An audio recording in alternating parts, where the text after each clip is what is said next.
I just want to say that Marina Mabrey is a bum, and I own her. She shoved me like that was going to change the score. I'm try guarding me instead of throwing tantrums. She's averaging 9 assists a game. She's changed the entire tempo of the sport. Jacy, Sheldon, and Marina Mabrey just got what they deserved.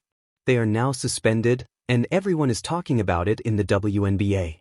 They acted in a shocking and rough way, like something from wrestling, not basketball. Now, the league finally did something about it. Yeah, it's been physical. It's been physical since its inception. Poking in the eyes, pushing hard like body slams, and no one getting in trouble. Not anymore. The league was probably damn near about to fold. They probably can't even make it to the end of the season. The WNBA knows that Caitlin Clark is their most special player, and they won't let two players put her in danger. On June 18, 2025, things got really bad in the WNBA. It wasn't just a regular game. It was total chaos. She kind of like hip check / like pushed Caitlin Clark. Caitlin Clark fell. Two names, Jacy, Sheldon, and Marina Mabrey, are now in big trouble after what looked like a rough attack on Caitlin Clark. The WNBA already has a lot of problems, but this moment was just too much for fans, players, and the people who run the games.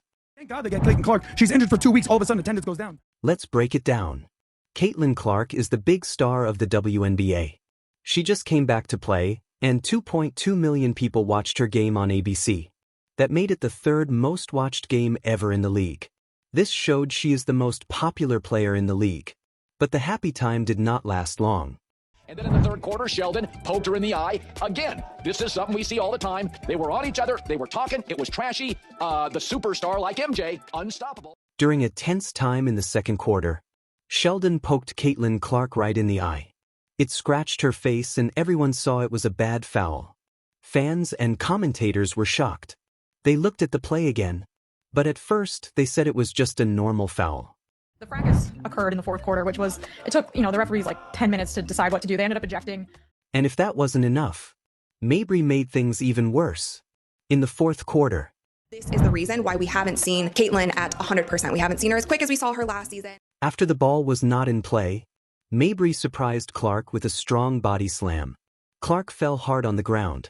The hit was so bad, she needed help from the team right away. But amazingly, Mabrey was not kicked out. The referees looked at it for a long time, then gave only a small technical foul. This choice made many people very angry on social media and everywhere. Her being someone who can play really aggressive, hard basketball. The timing was really bad for the league, because the league needs Clark's star power a lot. WNBA television ratings down more than 50%. Since Clark came back from her injury, WNBA ratings went up by 55%. This means more people watched games than usual. So, it's confusing why the league did not protect their best player. Before Clark came back, fewer people bought tickets and watched games. Yeah, it's been physical. It's been physical since its inception. Like, these women are ball players, and they play the game like ball players play the game. And that requires, at times, being physical. Now, let's be honest. Being physical is part of sports sometimes. There are moments where you feel like the physicality is unwarranted. But what happened here was not just about being physical. It was personal. Mabrey's hit was not during play. It happened when the ball was not moving after both teams had calmed down. The hit was so hard that Clark, who was already hurt, was left helpless on the court. And still, Mabrey was not kicked out. Think about that. In a league that says safety and fair play are very important, the one who attacked stayed in the game, while Clark got a technical foul. Yes, you heard right, a technical foul for being attacked. The NBA has to be more serious in protecting one player over other players because of the physicality around how defenders now are with Caitlin Clark. What makes this even more upsetting is that Caitlin Clark has been picked on all season. Whether it's double teams, hard fouls, or cheap shots, she has faced so much roughness that it doesn't feel like playing defense. It feels like she is being punished just for being the best. This is not only about last night. It's about a league that can't or won't protect its biggest star. How people view Caitlin Clark, and whether people view that the WNBA needs to protect Caitlin Clark, the golden goose of a league, as what she is being called. The WNBA finally seems to understand how important Caitlin Clark really is. The league's future might depend on her. Officials give a tech to Sheldon for poking. Within hours after the chaos on June 18, 2025, the league made a strong decision. They suspended both Jacy, Sheldon, and Marina Mabrey. This was a brave move, showing that even the WNBA could not ignore how serious this was. She's number 1 and 2 in every offensive stat. She's hitting more threes this season than Steph Curry did in his first MVP season. Clark is not just a player, she is a big deal. She is why 2.2 million people watched her come back. That made it the third most watched game in WNBA history. Just having her there makes the games more important, raises the ratings, and keeps the league popular. But let's be honest, this wasn't only about fairness.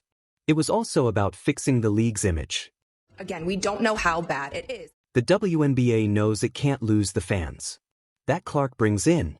When she was gone earlier this season, ratings dropped by 55%. That showed how much the league needs her. When she came back, more people watched games, arenas were full, more merchandise was sold, and social media was buzzing. All this shows one clear fact.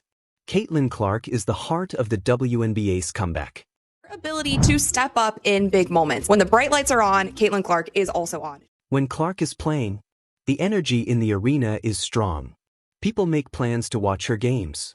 Fans fill the seats, turning empty spaces into standing room-only crowds. That kind of star power gets everyone's attention, and the WNBA knows it. Keeping Clark safe is not just about one player. It's about protecting the future of the whole league. How much better defense can you play on Caitlin Clark if she is on fire like that? And she was clearly feeling it. She was in the groove. But the WNBA also knows it has to be careful. Basketball needs intensity to be exciting. Taking away all the roughness would change the game too much. The suspensions for Jacy, Sheldon, and Marina Mabrey show the league wants to find a balance to protect their biggest star, while keeping the toughness and energy that fans love. This would not have happened at the end of the game if the referees did their job during the first play. If the referees did their... By acting fast, the league is not just protecting Clark. It's protecting its future too. The message is clear. Caitlin Clark is the WNBA's golden ticket. Any danger to her, on or off the court, will be punished quickly. It's about time they showed her the respect she deserves. Did Sophie Cunningham take it a little bit too far? Yeah. Let's talk about Sophie Cunningham for a moment. She is the hero the WNBA didn't know it needed. But I really need it now.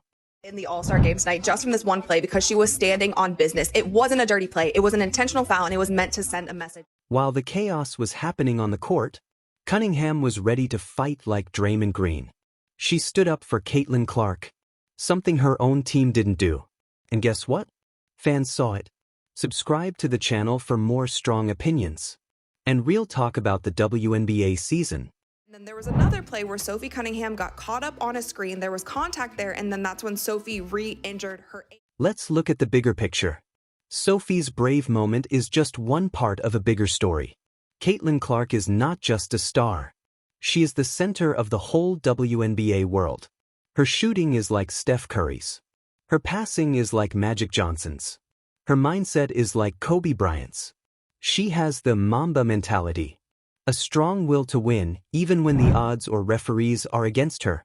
This is not an exaggeration. The numbers prove it.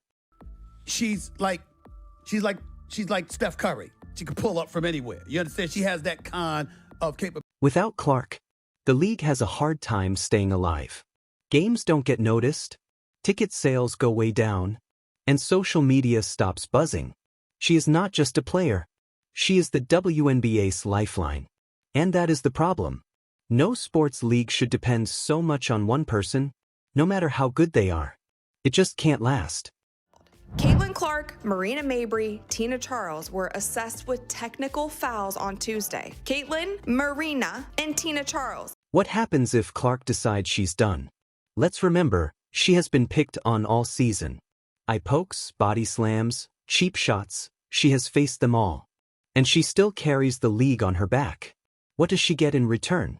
A technical foul for standing up for herself.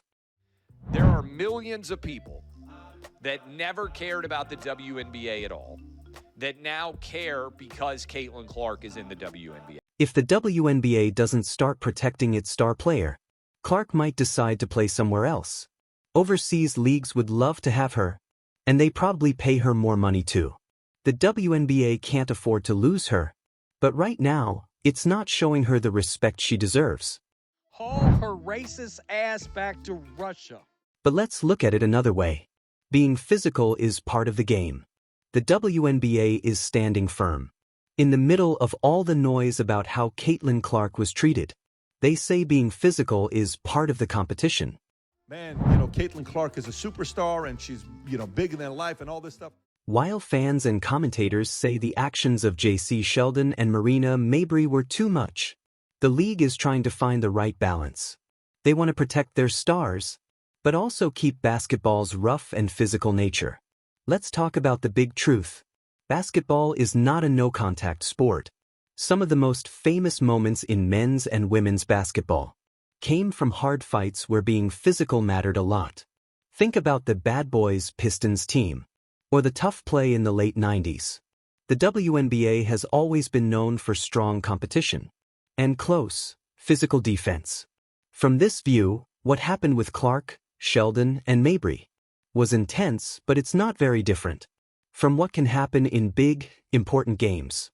What the hell is going on with WNBA that they cannot handle all this attention that they're getting? The league needs to wake up and have more different stars. A'ja Wilson is great. Breanna Stewart is amazing.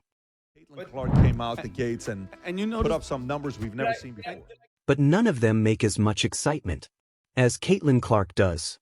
The WNBA needs to help more players become stars so they can bring in fans, sell tickets, and keep the league moving even when Clark is not playing. This is not just about staying alive. It's about growing. The league has a chance to use Clark's popularity to build a stronger and better future.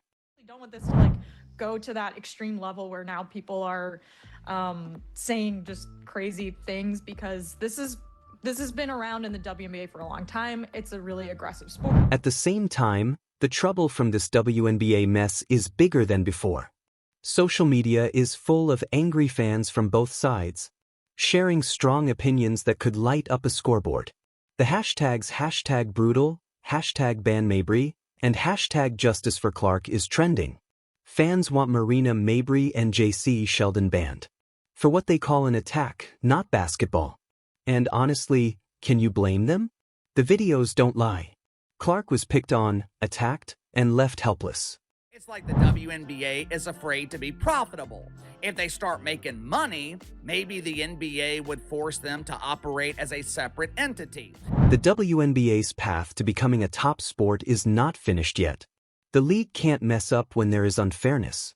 Women's basketball already has a hard time getting noticed, getting sponsors, and getting equal respect. In a world full of big sports, treating clear unfairness like the attack on Caitlin Clark can hurt the small progress the league has made. This is why the WNBA is never, ever, ever going to work. Things like this mean the WNBA has to act fast. The league needs stricter referees, clear punishments for bad behavior, and a strong promise to protect its players. If they don't do this, they could lose fans and hurt their reputation. Women's basketball deserves better. The WNBA must show everyone it cares about honesty and about its players. Anything less would be breaking its promise. This absolutely ridiculous no space for hate campaign where the WNBA is policing and potentially punishing their fan base, they're essentially booking themselves a first-class ticket on the Bruce Caboose heading straight down the path of bankruptcy. And now we come to the WNBA's next move. The suspensions for Mabrey and Sheldon feel like the smallest punishment. This is not just about punishing two players. It's about showing what will happen in the future. If the league doesn't act stronger, it could lose fans and, even more important, its stars. Caitlin Clark is not just a player, she is a big star. It's time the league starts treating her like one. Like this video and subscribe to the channel to learn more about this season's WNBA trouble.